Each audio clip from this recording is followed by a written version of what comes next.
There is hate. Would you not agree with that? There's hate everywhere.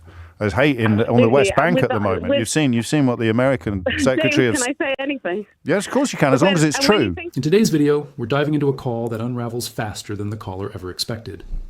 What begins as a confident, emotionally charged accusation ends with her looking completely out of her depth. And, honestly, like someone more interested in defending her fear than facing the facts in front of her. Before we jump in, tell me where you're tuning in from.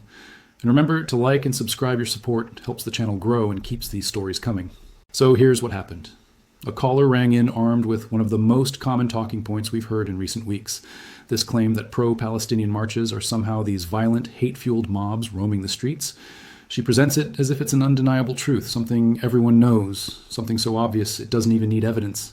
But the moment James O'Brien starts asking for specifics, just simple, calm questions, her argument starts to collapse. Because the truth is, when you strip away the emotion, the rhetoric, and the assumptions, there's nothing underneath. And by the end of the call, instead of making her case stronger, she manages to paint herself as someone completely detached from what's actually happening on the ground. This is one of those conversations that perfectly shows the difference between feelings and facts, and why the gap between those two things matters so much, especially in moments of conflict. Let's watch the exchange unfold, and afterwards, I'll break down exactly where her reasoning fell apart and why it matters more than people realize. Hi, James. Hello. I'll tell you what it is. With so much unrest and so much fear within the Jewish community, most of these pro-Palestinian protests erupt in violence. There's hate that's called out, and I think... No, they don't, because I have to be clear on this. They don't erupt in violence. There've been I think there were 9 arrests and there've been 5 charges, including people arrested for attacking... Well, I'll run you through it all, actually. There's been a racially aggravated public order offence by a person of no fixed abode who allegedly shouted racist abuse. There's a public order offence after a can of beer was allegedly thrown at a protester in Whitehall. There's been an actual bodily harm charge after an officer was allegedly assaulted and suffered a head injury, which also happened at the Countryside Alliance March a few years ago. And then you've got another racially aggravated public order offence relating to an allegedly racist placard. And then you've got a 16-year-old boy who can't be identified because of his age, has been charged with a public order offence after directing verbal abuse at officers. So you understand I can't let you say they always erupt into violence when they categorically don't. Well, there is a lot of hate. I mean, they're looking. Let's not gloss over it. You have to accept that you cannot say they always erupt into violence when they categorically don't. No, but there are things that the police won't and can't pick up on. If that's the basis of your position, then your position becomes untenable immediately. There is hate. Would you not agree with that? There's hate everywhere. There's hate on the West Bank at the moment. You've seen what the American Secretary of... Can I say anything? Yes, of course you can, as long as it's true. When you think about the fear that Jewish people are feeling all over the country, something that exacerbates that and something that makes them feel even more scared. I mean, there are no Jewish people that would feel comfortable to go into a Palestinian protest, and even the word there were Jewish people on it. There were Jewish people on the march, and you've seen the footage from Central Station in New York as well of Jewish people protesting. They're far extremists, and in terms of their support, their anti-Israel narrative. But that it's not. But if the fact is that people would be scared to go to a protest like that, whereas in direct contrast to that, the Israeli... But again, I'm sorry you feel I'm interrupting you, but if you say things that aren't true, I have to. There were Jewish people on the march on Saturday. Okay. But the majority... So they wouldn't be... You can't say they'd be scared to go, can you? It is very scary. It is very scary. No, I'm not disputing that you're scared. I'm just disputing your claim that it always erupts into violence and that Jewish people would be too scared to attend to demonstrate their sympathy for Palestinian people being killed. Because neither of those things are true. No, what I'm not saying is that people can't march in solidarity, but the fact is it's a protest which ends up often being anti-Israel. There were 3 women who were wearing pictures out of 100,000 people. That's not the point. The point is that it is. Of course, it's the point. Fear. Of course, it's the point, because you can call those people hateful, you can call those people insightful, but you can't call the march a hate march. Because of what 3 women did. Between a march and a protest rather than a vigil or like solidarity, there's a big difference. Well, you can call it whatever you want. With hate. No, but there is a difference. You can't dispute that. I can dispute anything I want. Standing peacefully in vigil and market and thinking about the people that hurt the victims, etc. And absolutely, I think no one wants. So it's the fact that they're walking. Innocent civilians. It's the fact that they're walking. It's it's a much angry. It has a much angrier tone. Well, there was huge anger about all the Palestinians being killed, just as there was huge anger about all the Israelis killed on October the 7th. You must have been angry. You must have been angry. I was devastated. Okay. It was heartbreaking. Well, I was angry. There's a very different. Well, there's a very different. I was very, very angry. I don't know if you heard the show. I was absolutely livid. Yeah, but what were you angry about? The murder of 1,400 Israelis. But was that anger directed at the horrific terrorists? Of course it was. Was that compassion and devastation for the victims? It was both. Unthinkable, unjustifiable, intolerable were the words that I used to describe what Hamas had done. Heartbreaking, utterly, utterly devastating were the words that I used to describe the victims. So why can't people be angry? Why can't people be angry about Palestinians being killed as well? I just want to shout out that the first day that you did your show was brilliant. You were really compassionate, really kind, really sensitive, absolutely. And really angry. Yes, but I think there's more anger. It's about compassion and being devastated. And being angry. Do something. And being angry. So if I'm allowed to be angry about the killing of Israelis, why can't I be angry about the killing of Gazans? Why can't people march in anger at the killing of Palestinians? It's about compassion. That's the difference. Okay.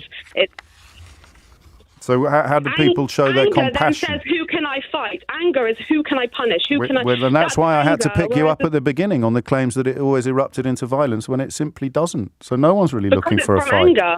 No one's looking for a fight. I don't mean violence I mean violence as in anger, and and that leads on to who can I blame? You can't. Unfortunately, Suella Braverman might want to outlaw anger, but even she would struggle to pull that one off, Anna. You can't tell people what they can and can't be angry about any more than I would dream of telling you. Absolutely, but we can have expectations. Go on. The anger then channels into anti-Israel. Well, that is what happens. And then it becomes problematic. But until it does, it isn't. But and when you say anti-Israel, you could say anti-Israeli army, anti-Likud. But that's not true. Well, I don't know that you can read the minds of everybody. Very interesting. I don't know if you've looked at the works of the late Rabbi Lord Jonathan Sachs. I'm familiar with some of his work, yes. He has an incredible video that he's explaining how sometimes actually anti-Zionism is the new anti-Semitism. How it's changed over from the Middle Ages. You're going a little bit off message now because what we're talking. Saying that it's not anti-Israel. It's also no, anti-Semitic. I'm not. I'm saying you can't read anybody's mind. There are plenty of people in Israel who've got huge problems with what is going on. Are they anti-Semitic? And that's what I believe Suella Braverman. Are they anti-Semitic? No, people can have issues with the policies. People can be angry about policies, and they can be Jewish, and they can be angry with Israeli policies, but you wouldn't dream of calling them anti-Semitic. But I haven't heard any pro-Palestinian march that's come out to condemn Hamas. Well, how much attention have you been paying? How many of them have you spoken to? Plenty. Really? Yeah, it's very interesting having conversations. But you were too frightened to attend. An excuse. You were too frightened to attend. But I would never go to a protest. So when did you talk to them? Other people. So when did you talk to them? I've spoken to individuals. Yeah, when? With their opinions. When? Over the last couple of weeks. How? And there's always an excuse. But how have you spoken to these? How have you spoken? No, of course you can't. Not if you're going to come on my radio and say things that aren't true. But it is true. Well, of course it isn't. Every single Ariana Grande concert. Well, I don't want to imagine that. I'm not. I'm talking about marches. Stop it. I feel bad for the people that were killed, but you're making stuff up again. Very, very frustrated. You're making stuff up again. No, I'm not. That's the exact same parallel. You're having an imaginary conversation about a completely different atrocity. No, but what I'm saying to you is the fact is that there needs to be condemnation. Just before you go, where is your expression? I know you would avail yourself of this opportunity, your compassion for the people being killed in Gaza now. Absolutely. I said that straight away. I said that earlier on. I said, I do not want to see any innocent civilians, and it's horrific, and it's heartbreaking, and I read an article. So would you call for it to end then? I would call for Israel to do whatever it can to Well, you can't have it both ways, can you? It's called self-defense. Okay, well, that's not called compassion then. And they've notified that's fine. all the residents to move. We got there in the end. It is compassion. Of course there is compassion. Well, no, because the people marching are calling for a ceasefire, and you're calling for it to continue while claiming while complaining that that other people aren't being compassionate. So the people calling for the killing to end are the angry ones who are causing fear, and you calling for it to continue are the compassionate one. Do you see where you've ended up, Anna? No, but No, Israel you could have probably don't, started- do you? What we just witnessed wasn't James O'Brien winning an argument in the traditional sense. It was something far more revealing, almost like watching two different worlds collide. On one side, you had a caller operating entirely from emotion, fear, anxiety, and a deep simmering conviction that something terrible must be happening. On the other side, you had reality, so calm, factual, inconvenient reality, and that's where her entire worldview began to crack. Because Anna didn't build her argument on evidence. She built it on feelings. Her position wasn't grounded in what was actually happening on the streets. It was grounded in how she felt about what might be happening. And James, instead of matching that emotion with more heat, did the opposite. He stripped everything back to facts, timelines, and actual events. And that's exactly why her argument fell apart so quickly. And in doing so, he exposed one of the most dangerous trends in modern political discourse: performative compassion. This idea that you can wrap yourself in the language of empathy, words like heartbreaking and devastating, while simultaneously advocating for actions that amplify suffering. It's compassion as a costume, used to justify whatever position you already hold, and we've seen it play out throughout the Gaza conflict. Anna presents herself as the voice of sensitivity, the one who cares. But then, without hesitation, she supports the continuation of policies that lead to more destruction, more death, more chaos, all under the banner of self-defense. Meanwhile, the very people she labels as angry or hateful are the ones marching in the streets demanding that the killings stop. The contradiction is enormous. She positions herself as morally calm and measured while defending violence, and paints others as dangerous simply because they're calling for a ceasefire. That's why James's final questions cut so deeply. They reveal the gap between stated compassion and actual compassion. Because real compassion isn't about saying the right emotional words. It's about the actions you support. It's about whether you want suffering to continue or to end.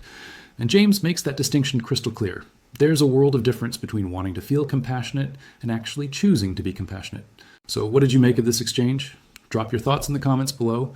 And if you enjoyed this breakdown, make sure to like, subscribe, and turn on notifications so you never miss a new analysis. Thanks for watching.